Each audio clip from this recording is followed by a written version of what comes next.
Look at that. Just by using that off-map reinforcements here, the off-map combat group, he suddenly has 2 T-17 armored cars and a Hellcat on the battlefield right now. That's quite cool, and you can see that BartonPL is just kind of scattering around right now. Huge, huge surge of allied troops right now. This is actually a massive attack happening kind of all over the place right now.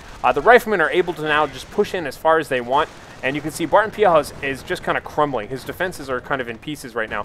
This is too many threats to deal with for the time being. He needs to regroup and think about this.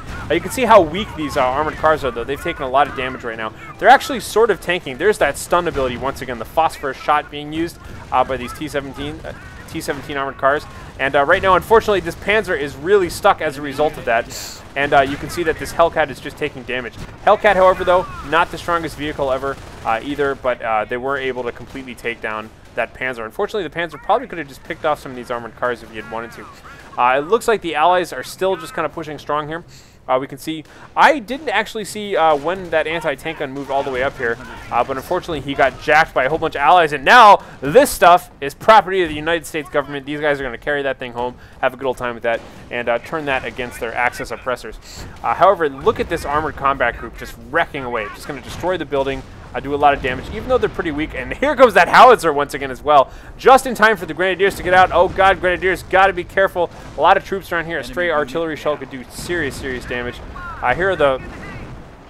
we can see the mortar is trying to set up right now, but things are going quite chaotic right now for BartonPL. We can see even though these guys are so weak, there's just not enough putting damage in them right now, and they're just wrecking away here. There's a Panzerfaust. Oh, but unfortunately it goes straight into the dirt right there. Maybe we can get a Panzer Shrek up right now and one of these Grenadiers or something to that effect. But these guys, especially a Vet 2, the Vet 2 armor cars just are seriously bad news there.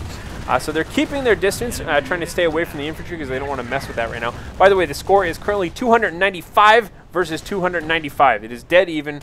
People are just been grabbing the left and right victory points willy-nilly here. You can see this victory point right now. The left and right are currently under control right now by Korean Army. The center, BartonPL. BartonPL really hasn't given up the center that much. But it's the left and the right kind of vacillating back and forth that's really changed it. Again, constant passive-aggressive capping going on all around the map here. The PaK-38, the Allied PaK-38, is now moving up into a position where it can be useful, and we do see a new Panzer Mark IV out on the battlefield here. Again, just kind of notice how these T-17s are able to just kind of hunt and peck around at this Panzer. They may have already tried to stun it, but now, as you can see, this Allied PaK-38 putting some damage from across the battlefield there. These guys are charging in right now, trying to get a sticky bomb up. It looks like that Panzer is just going to have to back off.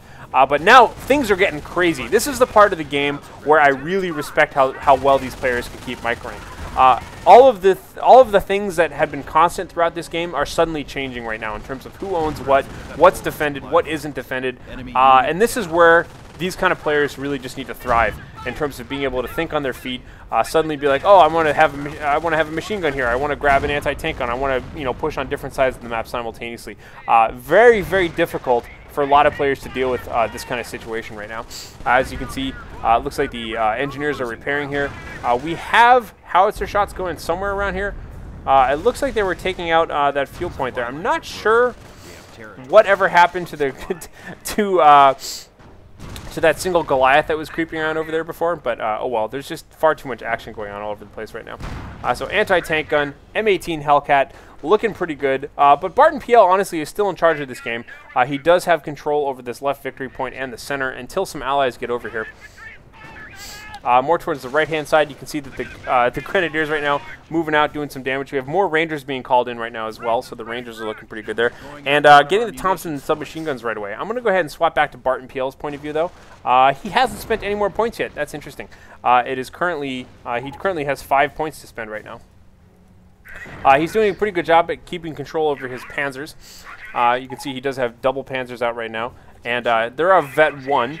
As soon as he gets a higher Vet, though, he will start, they always become more effective. You get machine guns at Vet 2, and you get side plating at Vet 3.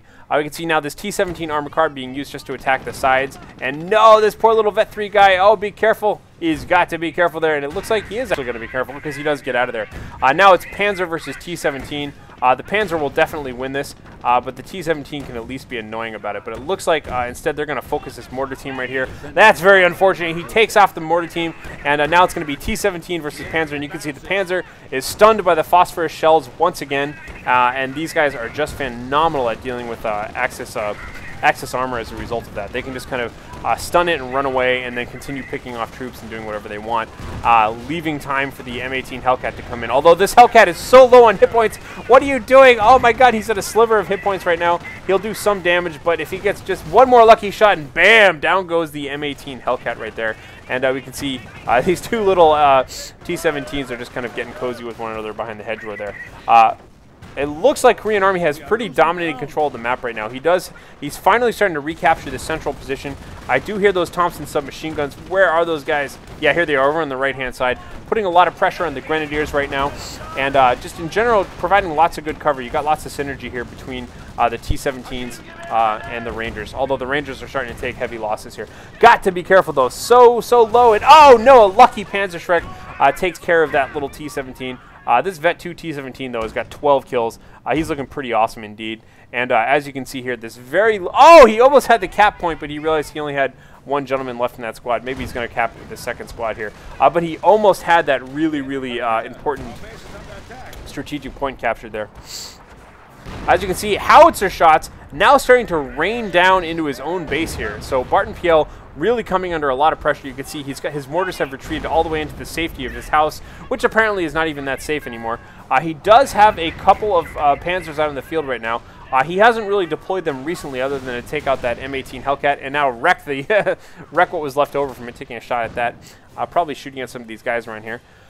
Unfortunately, that leaves only one T-17 right now in the howitzer. So in terms of armor, actually, Korean Army is quite behind right now, so we'll have to see exactly what's going on there. And we have a third Panzer coming out right now. That's looking pretty good here.